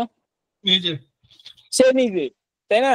কারণ আমি কি কি জানি, আমার কোন কোন কাহিনী আছে এটা তো আমি না কইতে পারবো। আমার লগে যে থাকে সে কি সব কইতে পারবো? না। আবার তার সব কি আমি কইতে পারবো? না, তাই না? না। তো তার মানে আলটিমেটলি তার মানে কি এই যে আমারে বিয়ে কইরাই সব খোঁজ নিতে হইব নাকি অডিট করেই সব খোঁজ নিতে হইব? না, এর আগে কিছু সোর্স অফ ইনফরমেশন আছে, এখান থেকে আমরা একটু খোঁজ খবর নিতে পারি। তবে এটা তো আমরা 100% সবকিছু জানতাম না, কিন্তু কিছু তো জানবো, তাই না? তো ওইটা দিয়ে আমরা সামনের দিকে আগামো আর কি, স্বাভাবিক ব্যাপার, কিছু করার নাই। তো কারণ হচ্ছে কি ইনকোয়ারিজ অফ আদার সোর্সেস থেকে রিভিউ অফ ডকুমেন্টস, মানে আগের ডকুমেন্টস গুলাকে রিভিউ করার মাধ্যমে, কেমন যেমন মোস্ট রিসেন্ট অ্যানুয়াল অ্যাকাউন্ট, এর আগে যারা করছিল তাদেরটা listing particular credit rating agencies থেকে খোঁজ খবর এগুলো জানবেন। প্রিভিয়াস অ্যাকাউন্টেন্ট বা অডিটর থেকে জানবেন যে ভাই আপনি তো আগে অডিট করছেন এটার কি অবস্থা ছিল আমার একটু জানান। Review of rules and standard, ওই কোম্পানি বা প্রতিষ্ঠান যে ধরনের রুলস স্ট্যান্ডার্ড গুলাকে ফলো করে সেটা রিভিউ করার মাধ্যমে জানবেন। বোঝা গেছে? কথা কি ক্লিয়ার? জি ভাইয়া। হ্যাঁ, এবার হচ্ছে having negotiated this step the auditor will be in position to accept nomination। তাহলে এই সকল জিনিসগুলা দেখে অডিটর চিন্তা করবে যে সে কি এটাকে অ্যাকসেপ্ট করবে নাকি করবে না। ঠিক আছে, এরপরে আসেন এখানে একটা বক্স আছে, এটা খুব মনোযোগ দিয়ে দাদা দেখেন। এক মিনিট একটু বলেন। উপরে যান তো, হ্যাঁ, দুইটা সেকেন্ড। ওকে ওকে। চিঠির মতন। আচ্ছা এবার হচ্ছে কি দেখেন, এটা কিন্তু এটা খুবই গুরুত্বপূর্ণ, এটা প্রফেশনাল লেভেলের জন্য লাগবে। দুদিন আগেও আমরা পিএল এর স্টুডেন্টে এটা পড়াইছি যে এটা এমন এমন এমন, এখন আপনাদেরকেও বলতেছি। এটা কি অ্যাপয়েন্টমেন্ট ডিসিশন চার্ট বলে এটাকে, যে আপনি কি অ্যাপয়েন্টমেন্ট করবেন নাকি করবেন না। তাহলে প্রথম হচ্ছে কি approach by potential new audit client. যদি নতুন অডিট ক্লায়েন্ট হয় তাহলে is this the first audit, এটা কি তাদের ফার্স্ট অডিট। ফার্স্ট অডিট বলতে বোঝানো হয়েছে ওই কোম্পানি জীবদ্দশায় এটা প্রথম অডিট কিনা। তো কোন একটা কোম্পানি জীবনও তো প্রথম অডিট আছে, আছে না? আছে। আপনার জীবনে কি প্রথম ভালোবাসা নাই? কি হলো, কথা বলেন। এই যে এখন সব চুপ। তো তার মানে একটা কোম্পানির মধ্যে কি প্রথম অডিট থাকে না? এই আমার কথা শোনা যায়? জি জি শোনা যায় শোনা ভাই। হ্যাঁ, আচ্ছা জি তাহলে ভাই। আপনাদের জীবনে প্রথম ভালোবাসা নাই নাকি? সব শেষ ভালোবাসা। আচ্ছা দেখেন, এখন ঘটনা হয়েছে কি যে কোন একটা কোম্পানিতে প্রথমে আর কখনো অডিট হয়েছে কিনা, হ্যাঁ, এটা দেখা হয়। তো যদি ওইটাকে বলা হয় ফার্স্ট অডিট, ঠিক আছে? তাহলে is this the first audit, যদি ইয়েস হয় মানে ওইটাই যদি ওই কোম্পানির প্রথম অডিট হয় তাহলে কি prospective auditor can make on decision. কেন? কারণ তার আগে কি কোনো অডিটর ছিল না না, ছিল তো হে কারে না। জিজ্ঞেস করবে, তো কারে জিজ্ঞেস করার নাই। তাহলে এ নিজে ডিসাইড করবে যে আমি কি তার অডিট করুমনি। ঠিক আছে, আর যদি সেটা ফার্স্ট অডিট ওই কোম্পানির না হয় তাহলে হচ্ছে does client give permission to contact old auditor. তাহলে ক্লায়েন্ট কি পরবর্তী, এই যে এখানে আছি আমি এখন, ক্লায়েন্ট কি ওল্ড অডিটরের সাথে কথা বলার পারমিশন দিছে? যদি ইয়েস হয় তাহলে হচ্ছে right all information pertinent to the appointment, সকল ইনফরমেশন লিখে ফেলবে। আর যদি নো হয় তাহলে প্রসপেক্টিভ অডিটর কি করবো, ডিক্লাইন করে দিব যে ভাই যেহেতু আমার আগের জনের লোক কথা কইতে দেন না, তার মানে সমস্যা আছে, আমি এটা অডিট করতাম না, শেষ। আচ্ছা, এবার ইয়েস হলে কি হলো, right for all information pertinent to the appointment. Okay, এবার হচ্ছে does the client give old auditor permission to reply. এবার আপনারে কথা বলার জন্য পারমিশন দিছে যে আপনি আগের জনের লগে কথা কন, কিন্তু আগের জনে কইছে এই তোমরা কিন্তু কোনো কথা কইতে পারতা না, ঠিক আছে, এই আইসা তোমরা জিজ্ঞাসা তোমরা চুপ করে বসে থাকবা। এই যে 2 দিন আগে যে একটা এটা হয়েছিল না, যে ওই যে পাথর দিয়ে মানুষ মেরে ফেলছে না, হুম, তো পরের হ্যাঁ দিন হ্যাঁ যখন জিজ্ঞেস করছে যে আপনারা কই আছিলেন, এরা কি কয় আমগো দোকান বন্ধ আছিল, আমরা তো চিনি না, আমরা কিছু দেখি না, এগুলো হুম, বলতেছে না, ঠিক আছে নি। জি ভাই। তো এখন এখানেও সেম জিনিস, এখানে কি হয়েছে যে আপনার প্রসপেক্টিভ অডিটরে বলে দিছে আপনি আগের জন্য জিজ্ঞেস করতে পারেন, কিন্তু আগের জন্য বলে দিছে তোমারা জিজ্ঞেস করলে বলবে যে আমরা কিছু জানি না, নাহলে চুপ করে বসে দেখবে, শেষ, ঠিক আছে। তো যদি এরকম করে, মানে যদি ওই আগের অডিটরে পারমিশন না দেয় নতুন জনের সাথে কথা বলার জন্য, তাইলে আপনি সেখানেও কি করবেন, ডিক্লাইন, তার মানে নিশ্চয়ই এখানে গাপলা আছে, ওকে। আর যদি কথা বলতে দেয় তাইলে কি করবেন, does old auditor reply with information relevant two new appointment. এবার তাইলে ওল্ড অডিটর কি রিপ্লাই দিতেছে কিনা এটা দেখবেন, ঠিক আছে নি। পারমিশন দিছে, পারমিশন দিলে ওল্ড অডিটর কি রিপ্লাই দিবে এটা নিশ্চয়তা আছে না। তো তার মানে যদি সে রিপ্লাই দেয় তাহলে সেক্ষেত্রে হবে আইদার আপনি অ্যাকসেপ্ট করবেন রিপ্লাইয়ের উপরে চিন্তা করে, আর নাহলে রিজেক্ট করবেন। আর যদি রিপ্লাই না দেয়, অর্থাৎ নতুন অডিটরেও বলছে আপনি আগের জনের সাথে কথা বলতে পারেন, সমস্যা নাই, আগের জনও বলছে আপনি নতুন জনের উত্তর দিতে পারেন, সমস্যা নাই। এবার আগের জন যদি আপনার উত্তর না দেয় তাহলে কি করবেন, give old auditor due notice then decide on basis of knowledge obtain otherwise. অর্থাৎ এবার আপনি নতুন জন মানে পুরাতন জন আবার নোটিশ দিবেন যে ভাই কি হইলো, আপনার কাছে একটা জিনিস জানতাম চাইছি, আপনি কোনো উত্তর দেন না কে। যদি দেখেন তাও উত্তর দেয় না, এবার তাহলে আপনি নিজে ডিসাইড করবেন যে আমি কি তাইলে করবো নাকি করতাম না। বোঝা গেছে, এটা আপনার খুশি, ক্লিয়ার, কথা বলে না। হ্যাঁ, ক্লিয়ার ক্লিয়ার। জি ভাই। আচ্ছা, দাদা ক্লাস কি দাদা খুব জঘন্য? এই ক্ষেত্রে তো যে অডিটের জন্য পারমিশন চাইলে পারমিশনটা দিয়ে দেয় বা এনওসিটা দিয়ে দেয়, আর কিছু দেয় না। নাই তো দি দিল শেষ, ক্লিয়ার করবেন। মানে ওই যে ডাটা বা ইনফরমেশন এগুলার বলে সবাই ব্যস্ত, খুব ব্যস্ত, সময় নেই। ওইটাই তো, আর আপনি যে ওই যে আপনার প্রফেশনাল ক্লিয়ারেন্স পাইবেন এটাও তো অনেকে নেয় না, এর আগে শুরু করে দেয়, বুঝেন নাই। জি বিষয়টা হলে এমন, ধরেন একটা মজা করি, হ্যাঁ, কেমন বেশি দেখি। করতাম নি মজা, করেন করেন। মজা কি করবো, হ্যাঁ ভাই। আচ্ছা করতাম কেন, ওকে। ধরেন কথার কথা, আমরা তো জানি সবাই কি পরিমণি কি, এখন কি সিঙ্গেল না পরিমণি নাকি। এখন ধরেন যারা পরিমণির ফ্যান ফলোয়ার আছে বা পরিমণিরে চায়, তো এখন তারা কি আগের জনের তুমি পারমিশন নেওয়ার জন্য বসে দেখবো,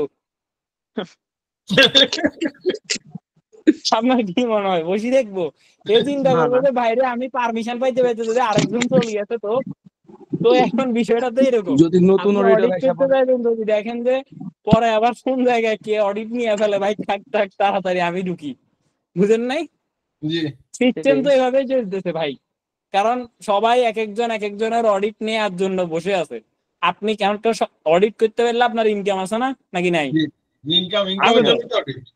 তো তো ইনকামের জন্যই তো অডিট করেন। এখন আপনি যদি একটু বেশি ঘড়িমসি করেন তো এরকম ধুচ্ছরি ভাত, তো এত বাদ দিয়ে দিলে তখন তো পুরেই গেল, আমও গেল ছালাও গেল।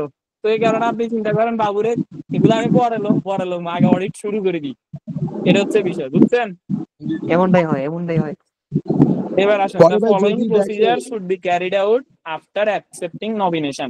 এবার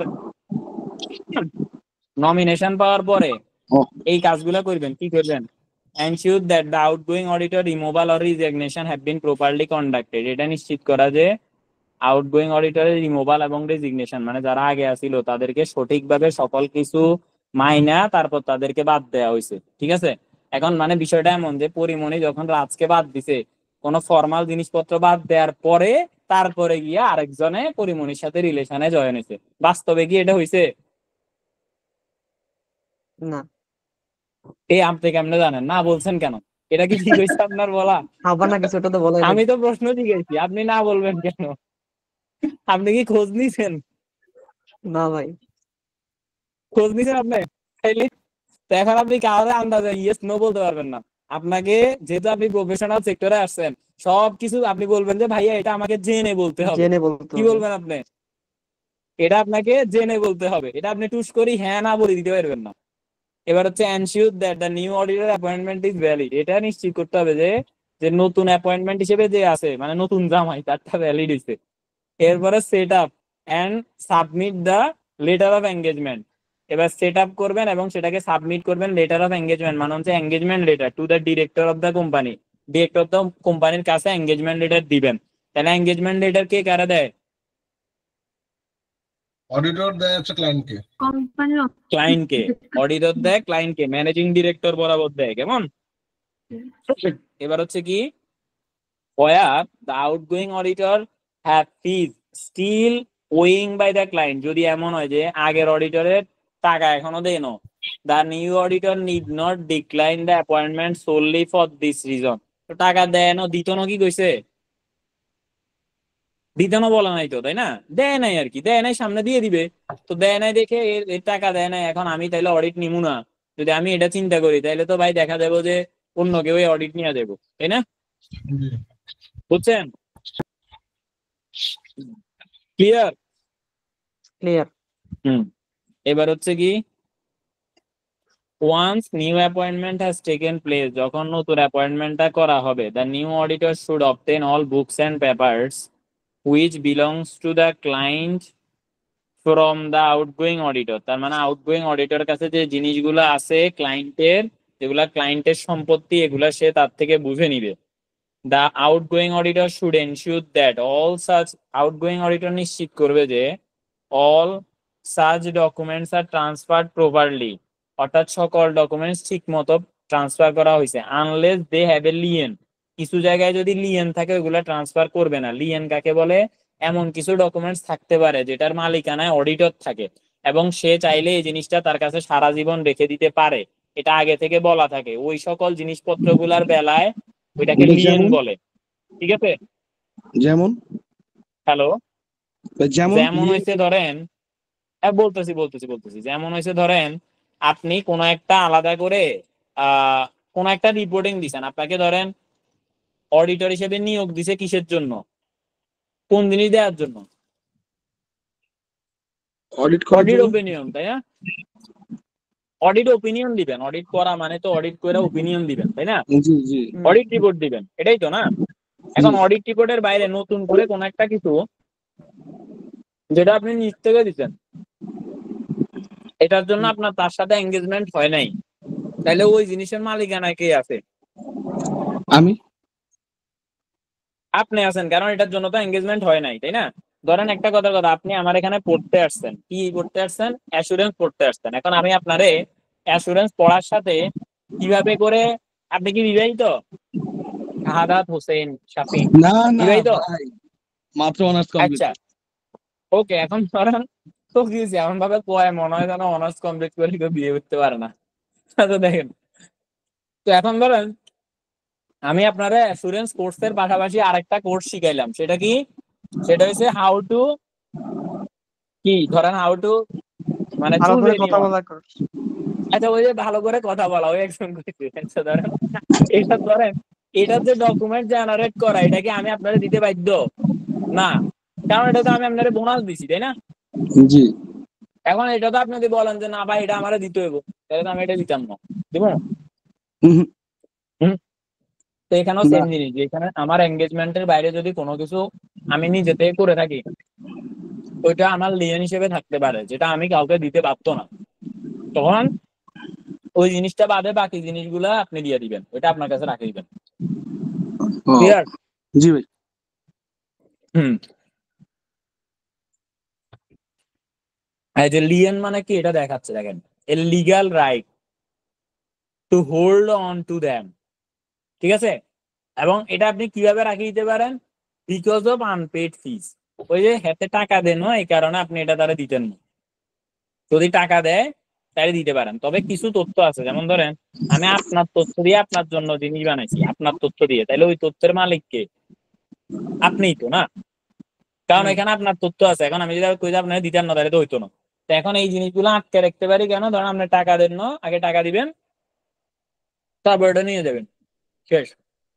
এবার an outgoing auditor cannot have a lien over accounting record of a registered company। তার মানে কোনো অ্যাকাউন্টিং রেকর্ডের উপর লিয়েন রাখতে পারবেন না, মানে কোনো তার কোম্পানির কোনো অ্যাকাউন্টিং রেকর্ড আপনি জব্দ করে রাখতে পারবেন না, ঠিক আছে? জি As দাদা company that requires this to be available for public inspection, কারণ কোম্পানি একটা বলা আছে যে এগুলা পাবলিক ইন্সপেকশনের জন্য ওপেন রাখতে হবে, ঠিক আছে? বুঝতেছেন? ক্লিয়ার। আচ্ছা, মানি লন্ডারিং রেগুলেশন নিয়ে আমি আগে অনেক কিছু বলে ফেলছি, তাই না? এখন শুধু Dagan, the identifier of client should be checked by the following। মা আরেক পিস। আচ্ছা, এরপরে কি? ফর ইন্ডিভিজুয়ালের জন্য obtaining official documents including photograph identification, including photograph and identifying the client's full name and permanent address। আর ফর কোম্পানিজ এর জন্য obtaining similar legal information from the register of companies, যেমন ফর এক্সাম্পল কি? Certificate of incorporation, registered address, list of share holder and director, এগুলা collect করতে হবে, ঠিক আছে? মানি লন্ডারিং রেগুলেশন অনুসারে এই জিনিসপত্র যদি আপনি ইন্ডিভিজুয়ালের জন্য হয় তাহলে ওইগুলা কালেক্ট করবেন, কোম্পানিজ এর জন্য হলে নিচের গুলা কালেক্ট করবেন। Client identification document must be kept, ক্লায়েন্টের ডকুমেন্ট রাখতে হবে minimum of 5 years and until 5 years have been elapsed since the relationship with the client in question has ceased। অর্থাৎ আপনাকে ওই জিনিসটাকে বাদ দেওয়ার, মানে তার সাথে এঙ্গেজমেন্ট বাদ হওয়ারও আগামী 5 বছর পর্যন্ত এই জিনিসগুলোকে আপনার কাছে রেখে দিতে হবে। এবার আসেন এগ্রিং টার্মস অফ এগ্রিমেন্ট। আচ্ছা, কয় পৃষ্ঠা আছে একটু বলেন তো, একটু দ্রুত যাবো। 37।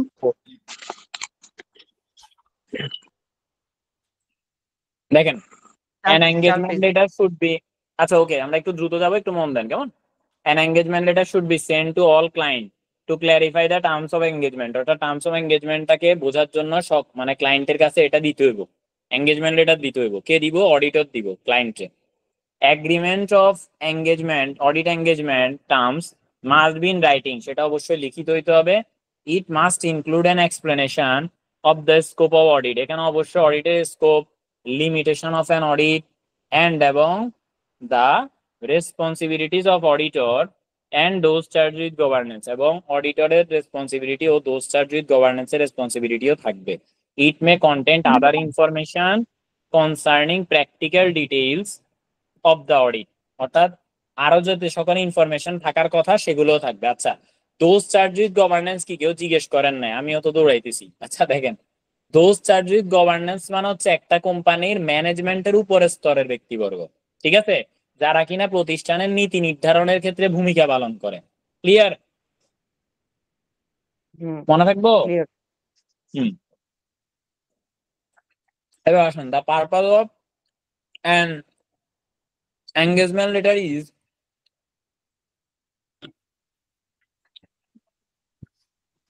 to define clearly the extent of the firm's responsibility and so minimize the possibility of any misunderstanding between the client and the firm। অর্থাৎ এখানে ফার্মের রেসপন্সিবিলিটি কি, ক্লায়েন্টের রেসপন্সিবিলিটি কি, এগুলা লেখা থাকবে যাতে করে তাদের মধ্যে কোনো মিসআন্ডারস্ট্যান্ডিং ভবিষ্যতে না হয়।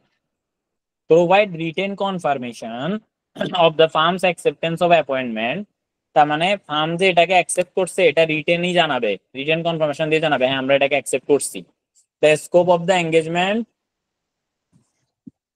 and the form of their report, এবং তারা কিভাবে রিপোর্টিং করবে সেটার ফরম্যাটটাও তারা বলবে যে আমরা এভাবে করে রিপোর্টিং করব। If an engagement letter is not sent to client, যদি ক্লায়েন্টের কাছে এঙ্গেজমেন্ট লেটার পৌঁছানো না হয়, there is a scope for argument about the precise extent of the respective obligation of the client and this director and the auditor, মানে এটা পাঠানো খুবই দরকার। এটা যদি না পাঠান তাহলে এখানে একটা কোশ্চেন থেকে যায়, আর্গুমেন্টের জায়গা থেকে যায়, একজন আরেকজনের দোষ দিতে পারে। The element of an engagement letter should be discussed and agreed with management before it is sent, অর্থাৎ এঙ্গেজমেন্ট লেটার পাঠানোর আগে এঙ্গেজমেন্ট লেটারে কি থাকবো এটা ক্লায়েন্টের জানাই দিবেন, তারপরে পাঠাইবেন। বোঝা গেছে? নাহলে দেখা যাবো সাইন করার আগে সে বলবো যে ওমা ভাই এটা কি দিয়েছেন হয়তো না, আবার লেখেন আবার লেখেন। তো এই কারণে তার আগে বলে দিবেন যে আমাদের এঙ্গেজমেন্ট লেটারে এটা এটা থাকবে। ক্লায়েন্ট যদি বলে ওকে, তারপর ক্লায়েন্টে পাঠাইবেন, তারপরে ক্লায়েন্ট সেটারে পড়ি সাইন করে দিব, শেষ। An engagement letter offer for an assurance engagement other than audit is likely to refer an engagement letter of an assurance engagement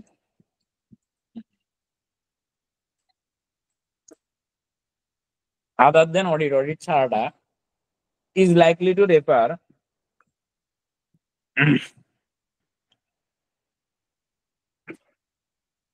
to specific fees for the engagemenটের জন্য। ওকে, মানে এখানে আদার দেন এঙ্গেজমেন্ট যেগুলো থাকে ওইখানে রেফার করতে পারেন, এঙ্গেজমেন্টের ফি কত টাকা, কেন এত টাকা হয়েছে এটাও বলতে পারেন। As an audit engagement is often recurring, specific fees are initially not mentioned. তো যদি অডিট এঙ্গেজমেন্ট লেটার হয় তখন সেক্ষেত্রে অনেক সময় ফি মেনশন করা থাকে না। এবার আসেন কখন থাকে না বা কেন থাকে না। এখানে বলছে রিকারিং অডিটের ক্ষেত্রে যে audit engagement is often recurring. Recurring কাকে বলে? ধরেন আপনি যে বছর অডিট করতেছেন ঠিক তার আগের বছরও যদি ওই কোম্পানিকে অডিট করে থাকেন তখনই সেটাকে রিকারিং অডিট বলে। তার মানে কি, ধরেন 2021, 22, 23, 24, 25 এখন কত চলে? 25 চলে। এখন ধরেন আপনি অডিট করতেছেন এবছর, কেমন? গত বছর আপনি অডিট করছিলেন, তাইলে কি 25-এর অডিটে রিকারিং অডিট বলবেন?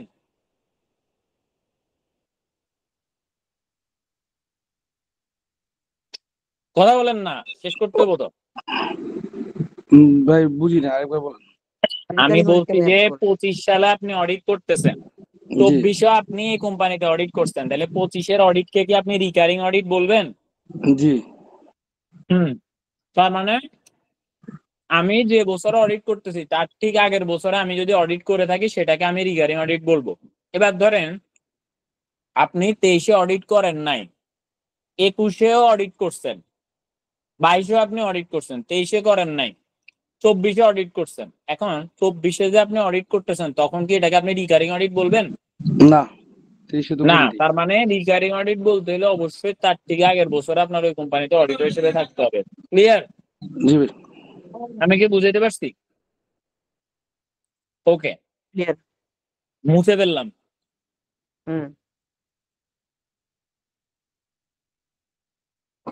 এবার আসেন অডিট এঙ্গেজমেন্ট লেটার। তাহলে আইসা 210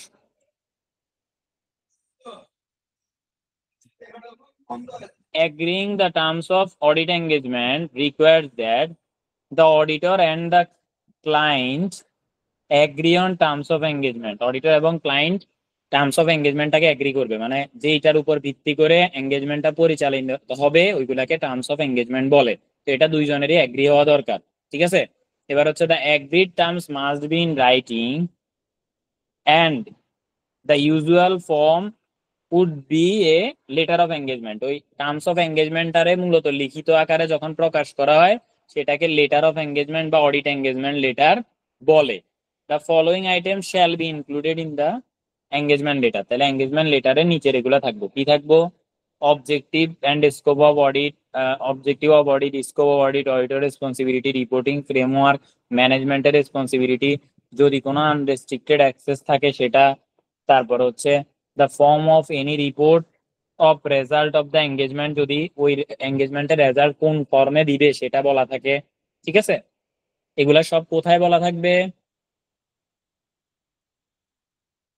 audit engagement letter. Exactly, audit engagement লেটারে। এবার হচ্ছে কি, the form and remaining content of audit engagement letter may vary from each client. মানে এক একটা ক্লায়েন্টের জন্য এঙ্গেজমেন্ট লেটারের কন্টেন্ট ভ্যারি হইতে পারে, মানে এক এক রকম হইতে পারে। তারা এটা sorry but the auditor may wish to include in the letter the following item. তাহলে অডিটর চাইলে এগুলারও এঙ্গেজমেন্ট লেটারে ঢুকাইতে পারে। তাহলে কি, the form of any other communication of the result of the engagement, যদি অন্য কারোর সাথে কথাবার্তা বলার দরকার হয় সেটা তিনি মেনশন করতে পারে। the fact that because of the test nature and other inherent limitation, যদি কোনো ধরনের ইনহারেন্ট লিমিটেশন থাকে তাহলে সেক্ষেত্রে এটা এখানে বলে দিবে যে আমার এই জায়গায় আমি লিমিটেড, আমি চাইলেও এটা দিতে পারবো না। এরপর হচ্ছে arrangement regarding planning of the audit, planning সংক্রান্ত বিষয়ে আপনার অ্যারেঞ্জমেন্ট কি সেটা দিতে পারেন। Management written confirmation of representation, অর্থাৎ ম্যানেজমেন্টে একটা জিনিস অডিটরকে দেয় সেটাকে ম্যানেজমেন্ট রিটেন রিপ্রেজেন্টেশন বলে। এটার মধ্যে কি থাকে, এটার মধ্যে থাকে যে ম্যানেজমেন্ট বলে যে আমরা যা কিছু আপনাকে দিব সবকিছু ঠিক, আমরা কোনো উল্টাপাল্টা জিনিসপত্র দিব না, আমরা কোনো ফেক জিনিসপত্র দিব না, সবকিছু দিব, সবকিছু লিগাল, সবকিছু ইথিক্যাল থাকবে, এগুলো লেখা থাকে ওইখানে। এরপর হচ্ছে basis on which fees are computed and any billing arrangement, অর্থাৎ কোনটার ভিত্তিতে ফিটা কম্পিউট করা হয়েছে এবং যদি কোনো আলাদা বিলিং এনগেজমেন্ট থাকে, মানে ওই যে অডিটের যে ফি ধরছেন এটা কোন ভিত্তিতে ধরছেন এটা ভাঙিয়া দিবেন যে এটার জন্য এত টাকা, এই বাবদ এত টাকা, এই বাবদ এত টাকা, এই এরিয়া বাবদ এত টাকা, এভাবে করে। এটা IFRS 15 অনুসারে আপনাকে কোনো একটা ফি কোনো জায়গা থেকে নিলে ভগ্নাংশ করে দিতে হয় যে এই কারণে আপনি এই ফি দিচ্ছেন। এরপর হচ্ছে request for the client to confirm the terms of engagement by acknowledging receipt of the engagement letter, অর্থাৎ মানে এঙ্গেজমেন্ট লেটার যখন আপনি ক্লায়েন্টে দিবেন তখন ক্লায়েন্ট এটারে সিল মাইরা এক কপি আপনার হাতে দিয়ে দিব, এটা মানে হচ্ছে সে জিনিসটাকে অ্যাকসেপ্ট করছে, রিসিভ করছে, ঠিক আছে। এটা অবশ্যই নিশ্চিত করবেন যে ক্লায়েন্ট আপনার এটা নিশ্চিত করছে, সে বুঝা পয়ডা সবকিছু আপনারা সাইন করে দিছে।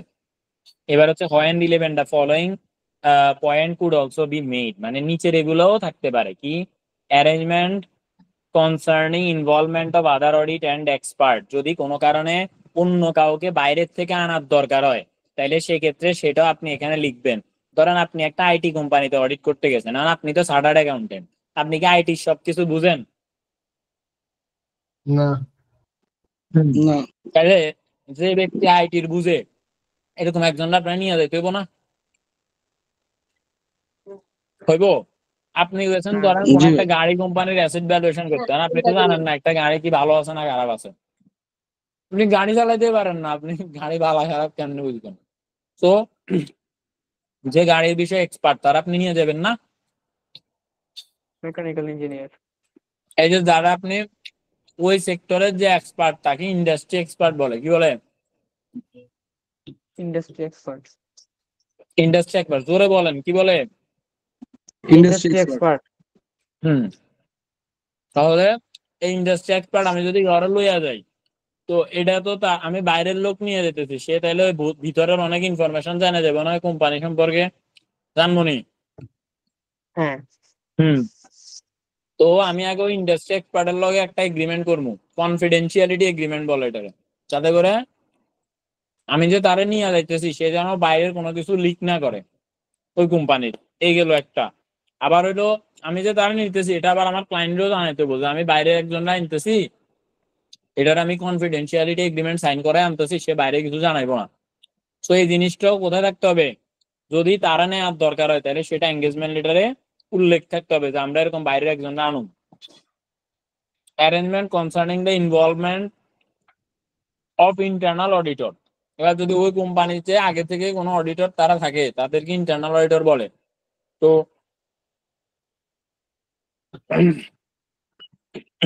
ভাই ইন্টারনাল ইন্টারনাল অডিটররা কি অডিটরের সিএ সাথে, ভাই? হ্যাঁ না না, internal internal auditor auditor CA হইতে পারে, সিএ নাও হইতে পারে, এটাতে সমস্যা নাই, বাধ্যতামূলক এটা তো সিএ হইতে হবে কোম্পানি যারা নিয়োগ দেয় এটাই তো পার্মানেন্ট জব হিসাবে। হ্যাঁ এক্স্যাক্টলি, কোম্পানি যাদেরকে জব হিসেবে নিয়োগ দেয় মানে তাদের কাম হচ্ছে কোম্পানির হেল্প করা, যে ভাই বলেন তো এখানে কি আইএস আইএফআরএস এমনি দেখাইলে ঠিক হবো না অমনে দেখাইলে ঠিক হবো, তারা কোম্পানির হেল্প করবে। তারা কিন্তু ভেরিফাই করবে না যে ট্রু অ্যান্ড ফেয়ার ভিউ আছে নাকি না, এগুলো তারা ভেরিফাই করবে না, ভেরিফাই করবে এক্সটার্নাল অডিটর, তারা হচ্ছে হেল্প করবে। মানে ধরেন আপনারা আমি এখন এখানে পড়াইতেছি না, তা আমি কাইন্ড অফ ইন্টারনাল অডিটরের রোল প্লে করতেছি, আমি কিন্তু আপনারে অ্যাসিস্ট করতেছি। আর আমি যদি এখন এটা আইসিবি হইতো আর আমি আপনাদের পরীক্ষা নিতাম, তাহলে আমি হইতাম এক্সটার্নাল অডিটর। এখানে আমি আপনারা ভেরিফাই করতেছি, জাজমেন্ট জাস্টিফাই করতেছি যে আপনি কি ঠিক আছেন নাকি উল্টাপাল্টা শিখছেন। এখন তো আমি আপনারে কি করতেছি, হেল্প করতেছি। So I am here as an internal auditor, বুঝছেন?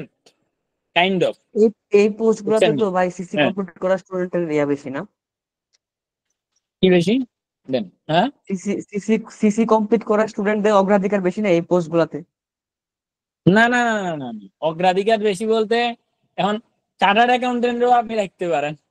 আপনার কোম্পানির ধরেন এখন যে যত হাই প্রোফাইলের লোক রাখবেন সে তত বেশি জানবো। এখন ইন্টারনাল অডিটর যদি এক্সটার্নাল অডিটর থেকে পণ্ডিত হয়, তাহলে এক্সটার্নাল অডিটর কি সহজে ভুল ধরতে পারবো?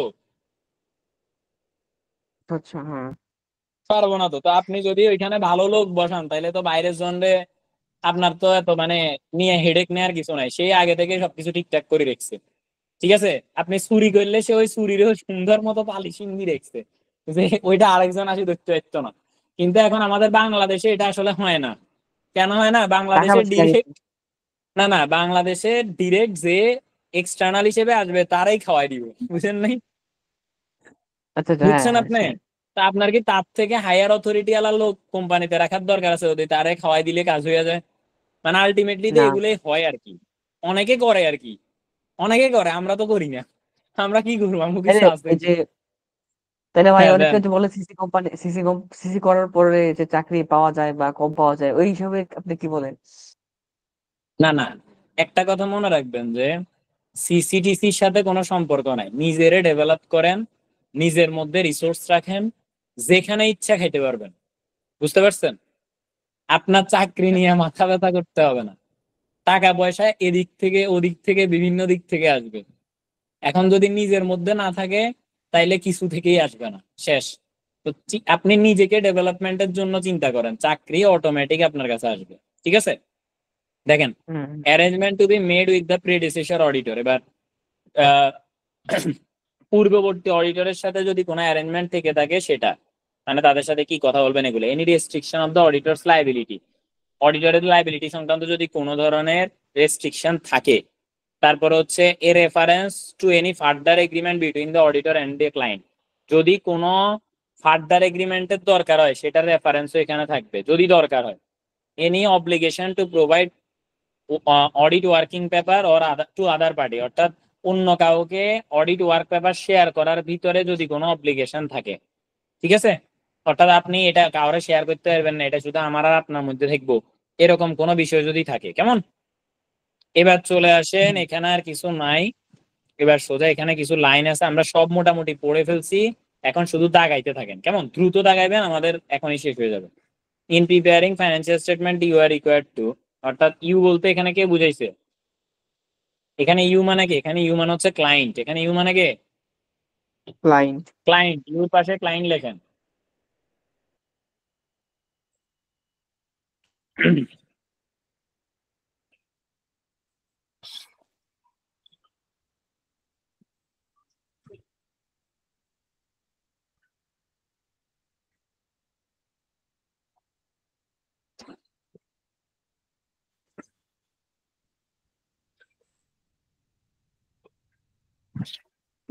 ইউ মানে হচ্ছে ক্লায়েন্ট। ঠিক আছে? সিলেক্ট সুইটেবল অ্যাকাউন্টিং পলিসিস, তাহলে সুইটেবল অ্যাকাউন্টিং পলিসি কে সিলেক্ট করব? ক্লায়েন্ট। ক্লায়েন্ট করব। ঠিক আছে, এবং সেটাকে অ্যাপ্লাই করব কে? ক্লায়েন্ট করব। এরপর হচ্ছে যে make judgment and estimate, estimate এবং জাজমেন্ট এগুলা মেক করব কে? এটাও ক্লায়েন্ট করব, যেটা কিনা রিজনেবল এন্ড প্রুডেন্ট। এরপর হচ্ছে ফাইন্যান্সিয়াল স্টেটমেন্ট কে প্রিপেয়ার করব? ক্লায়েন্ট। ক্লায়েন্ট করব। ঠিক আছে, কি কোন বেসিসে? গোয়িং কনসার্ন বেসিসে। আর যদি গোয়িং কনসার্ন বেসিসে না চলে, অর্থাৎ আগামী 12 মাস যদি এটা না টিকে, তাহলে কোন বেসিসে করব? ব্রেকডাউন। ব্রেকআপ বেসিসে। Breakup breakup. ব্রেকআপ। এটা মনে রাখার সহজ উপায় হয়েছে, নিজের পুরোনো দিনের কথায় চলে যাবেন যে কত ব্রেকআপ হয়েছে জীবনে, দেখবেন সব মনে চলে যাবে। আচ্ছা দেখেন, এবার হচ্ছে কি ইউ আর অলসো রেসপন্সিবল, এই ইউটাকে, এটাও আই। ক্লায়েন্ট। ঠিক আছে, ফর সাচ ইন্টারনাল কন্ট্রোল, তাহলে ইন্টারনাল কন্ট্রোলের জন্য রেসপন্সিবল কে? ক্লায়েন্ট। ঠিক আছে, এরপর হচ্ছে কি you are also responsible for safeguarding the asset. তাহলে ক্লায়েন্ট অ্যাসেট সেফগার্ডিং এর জন্য রেসপন্সিবল থাকে, মানে অ্যাসেটকে নিরাপত্তা দেওয়ার জন্য ক্লায়েন্ট রেসপন্সিবল থাকে। ঠিক আছে। এরপরে যদি কোনো ধরনের ফ্রড বা ইরর ডিটেক্ট করা, প্রিভেন্ট করা, এগুলোর জন্য কে রেসপন্সিবল থাকে? ক্লায়েন্ট। ক্লায়েন্ট, এটাও ক্লায়েন্ট রেসপন্সিবল থাকে। ঠিক আছে। Taking reasonable steps.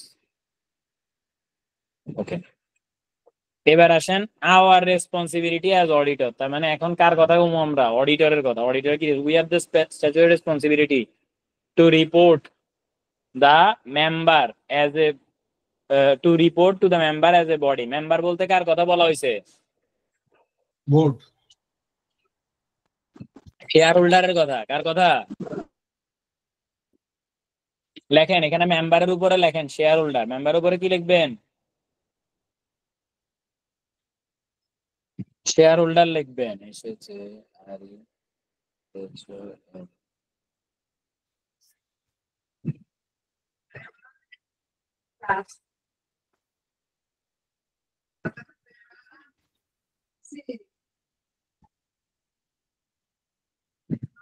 ওকে, এরপরে গিয়ে এখানে আসেন। If the company prepares accounts and reports in accordance with the small companies regime, when in our opinion it is not entitled to do so, we are required to state the fact on in our report। অর্থাৎ যদি কোনো কারণে এমন কোনো কিছু opinion থাকে যেটা আমার তোলার দরকার, সেটা আমি তুলবো বা রিপোর্টিং করব। entitled to do so, we are required to state the fact। ওকে, এবার হচ্ছে দেখেন উই হ্যাভ প্রফেশনাল রেসপন্সিবিলিটি। একটা জিনিস দেখেন, আমাদের এখানে কিন্তু দুইটা রেসপন্সিবিলিটির কথা বলছে। একটা হচ্ছে স্ট্যাচুটরি রেসপন্সিবিলিটি, উপরেরটা ছিল কি? স্ট্যাচুটরি রেসপন্সিবিলিটি ছিল, স্ট্যাটুটরি, কেমন? আর নিচেরটা হচ্ছে কি? Professional responsibility. প্রফেশনাল। হ্যাঁ, এবার আসেন টু রিপোর্ট। রিপোর্ট করা। If the financial statement do not significantly comply with, যদি ফাইন্যান্সিয়াল স্টেটমেন্টটা কমপ্লাই করে না অ্যাপ্লিকেবল ফাইন্যান্সিয়াল রিপোর্টিং স্ট্যান্ডার্ড, যদি কমপ্লাই না করে থাকে। ঠিক আছে। এরপরে কি?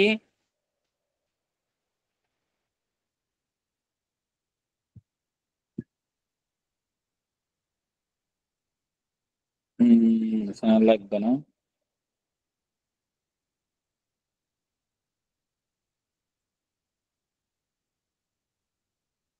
আচ্ছা, unless we believe there is a good reason for the non-compliances, in deciding whether or not this is the case we consider, এক্ষেত্রে আমরা কনসিডার করব কি? we consider whether non-compliances is necessary for the financial statement to give a true and fair view। অর্থাৎ অনেক সময় চাইলে নন financial স্টেটমেন্টে নন compliances করতে পারে, তখন আমাদের দেখতে হবে যে ওই নন কমপ্লায়েন্সেস এর রিজন কি। এটা কি তারা, আমি কি নন কমপ্লায়েন্সের কারণে ট্রু এন্ড ফেয়ার ভিউ দেখাইতে পারতেছি এমন কোনো বিষয় আছে কিনা। যদি থাকে তাহলে সেক্ষেত্রে আমরা এটা চাইলে কি করতে পারবো? দেখাইতে পারবো, মানে নন কমপ্লাই করতে পারবো। ঠিক আছে। এরপর হচ্ছে whether the non compliances has been clearly disclose, non compliance করছে এবং সেটাকে ডিসক্লোজ করছে কিনা। ঠিক আছে। আপনি যদি নন কমপ্লায়েন্স করেন এবং সেটা যদি ডিসক্লোজ করেন তাহলে ঠিক আছে, কোনো সমস্যা নেই। এবং সেটা কেন নন কমপ্লায়েন্স করতেছেন এটাও বলতে হবে, এটা রিজনেবল গ্রাউন্ড থাকতে হবে যে হ্যাঁ এই কারণে নন কমপ্লায়েন্সটা করা হয়েছে, যাতে করে true and fair view properly দেখানো যায়। এবার হচ্ছে কি scope of audit and auditing. আচ্ছা, এখানে জাস্ট কিছু জিনিস আছে, এগুলো জাস্ট দাগান, আর এখানে বোঝানোর বা পড়ানোর মতো কিছু নাই। An audit involves performing procedure to obtain audit evidence about the amount and disclosure in the financial statement. এরপরে আসেন an audit also includes evaluating the appropriateness of accounting policies used and the reasonableness of accounting estimates made by management. as well as evaluating the overall presentation of the financial statement. এরপরে আসেন we shall obtain an understanding of the accounting and internal control system in order to access their adequacy as a basis for the preparation of the financial statement and to establish whether adequate accounting record have been maintained by the company. দাগাচ্ছেন তো, এগুলো সব আমরা আগে থেকে বোঝাই ফেলছি, এখন শুধু একটু দাগায় নেন। এরপরে আসেন will provide you with a separate letter concerning any significant deficiencies in accounting and internal control system which come to our notice. যদি আলাদা করে কোনো কিছু আমাদের চোখে আসে আমরা সেটা জানায় দিব। কিসের মাধ্যমে? এটা হচ্ছে লেটার টু দ্য ম্যানেজমেন্টের উপরে, ঠিক আছে। এরপরে the nature and extent of our audit will vary according to our assessment of the company's accounting system. এরপরে আসেন our audit is not designed to identify all significant deficiencies in the company's system and internal control. মানে আমরা সবকিছুর identify করার জন্য বইসা নাই যে আমরা বইসা ফ্রড ডিটেক্ট করব, কোনো উল্টাপাল্টা জিনিস আছে এটা ডিটেক্ট করবে, এটা আমাদের রেসপন্সিবিলিটি না। আমাদের রেসপন্সিবিলিটি হচ্ছে শুধুমাত্র ফাইন্যান্সিয়াল স্টেটমেন্টের ট্রু অ্যান্ড ফেয়ার ভিউ আছে কিনা এটা দেখা, এতটুকু আমাদের রেসপন্সিবিলিটি, ঠিক আছে। এবার হচ্ছে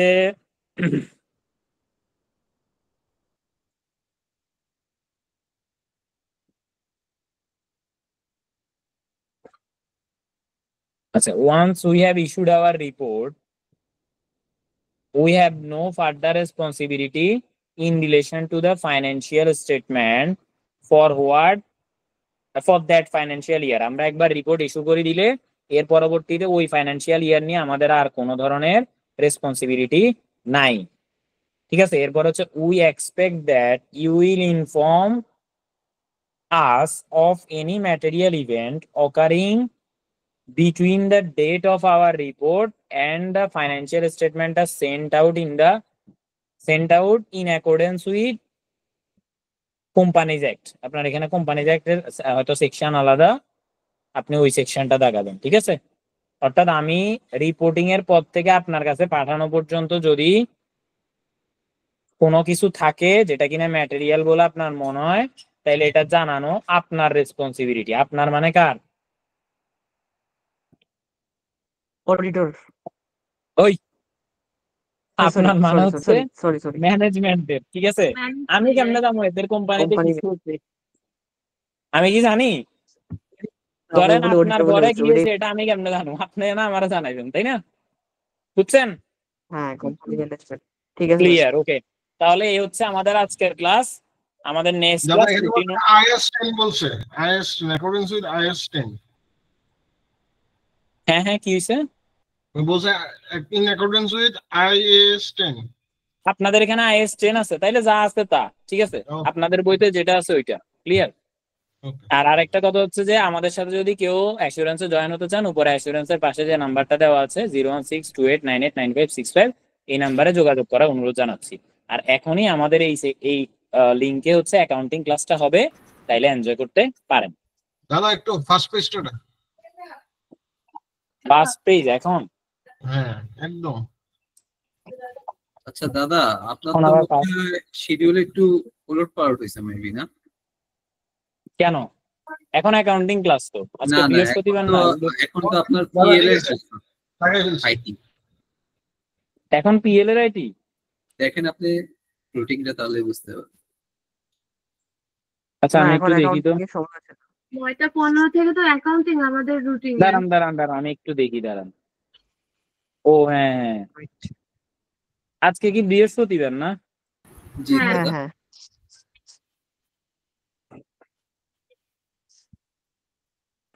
আচ্ছা আচ্ছা আমি পিএল এরটা দেখতেছি, দাঁড়ান।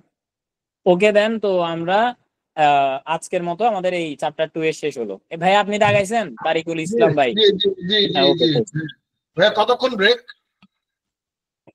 এই ধরেন 5 মিনিট। আর একটু দেওয়া যায় না দাদা, 10 মিনিট? বেশি কম হয়েছে, না মাথা আসলে জ্যাম আমি হয়ে গেছে ভাই। চাইতেছি তাড়াতাড়ি শেষ করে দিতে, বুঝছেন, আমার নিজেরও অনেক প্যারা আছে তো এই কারণে। হ্যাঁ, আচ্ছা।